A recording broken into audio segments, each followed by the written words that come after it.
is protecting Mr. Adani, and the Prime Minister is involved in corruption with Mr. Adani. This has been clearly indicated.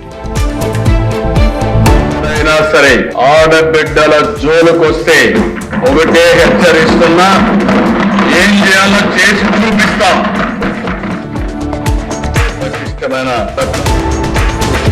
కలిసి అధ్యక్ష హోంమంత్రి అమిత్ షా గారిని కలిసి వారికి నేను వచ్చింది కూడా ఏంటంటే, ఇది మాకు చాలా భావోద్వేగాలతో కూడింది, చాలా త్యాగాలతో కూడింది. దయచేసి దీన్ని ఎట్టి పరిస్థితుల్లో ప్రైవేటీకరణ చేయకుండా అని చెప్పారు. లేట్ బ్యాచ్ గురించి కానీ దౌర్భాగ్యం ఏంటంటే, ఒక సీఎం స్థాయిలో ఉన్న వ్యక్తి ఏ రోజు కూడా ఒక రివ్యూ తీసుకోకపోవడం, ఒక ఇన్ఫర్మేషన్ కనీసం తెప్పించుకోకపోవడం. దీని పర్యవసానం ఏదంటే 5 సంవత్సరాలు దీన్ని క్యారీ ఫార్వర్డ్ చేసుకొని ఈ రోజు ఇంతవరకు రావడం జరిగింది. ఎన్డీఏ పార్టీ చెప్పింది, రేపు అధికారంలోకి వస్తే స్టీల్ ప్లాంట్ ఎట్టి పరిస్థితిలో ప్రైవేటైజేషన్ కాకుండా ఆపుతామని చెప్పి స్పష్టంగా హామీ ఇచ్చాం అధ్యక్ష. నాయకులు టెంకాయలు కొట్టడానికి మాత్రమే ఈ ప్రాజెక్టును వాడుకుంటున్నారు. మేము సింబాలిక్ గా టెంకాయలు కొడితేనన్నా మీరు కొట్టిన టెంకాయలు గుర్తొస్తాయి, మీరు చేసిన శంకుస్థాపనలు గుర్తొస్తాయి అని ఈ రోజు కాంగ్రెస్ పార్టీ ప్రయత్నం చేస్తుంది. ప్రభుత్వం విక్రయించినప్పుడు మాత్రం ఇది విషం. ఇదే మందును చంద్రబాబు నాయుడు ప్రభుత్వంలో ప్రైవేటు వ్యక్తులు అమ్మినప్పుడు ఇది అమృతమవుతుందే.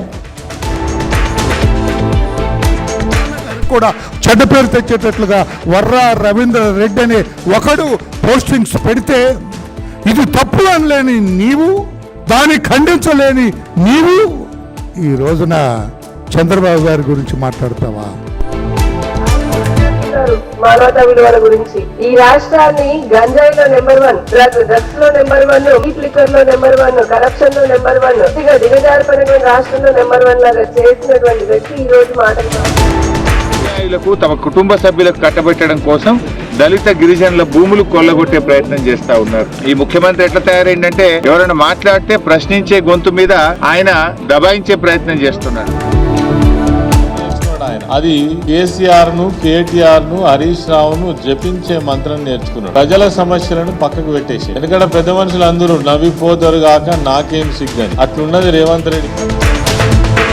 2,50,000 ప్రయోజన విలువ మీకు చేస్తాను చెప్పింది. ఇందులో ఇప్పుడు ఈ 6 నెలల్లో ఒక్కటన్నా మీకు ఈ పథకంలో మీరు చేసింది ఒక్కటన్నా మీరు ముందుకు తీసుకుపోయిండ్రా? ఇవన్నీ మభ్యపెట్టేందుకు కూడా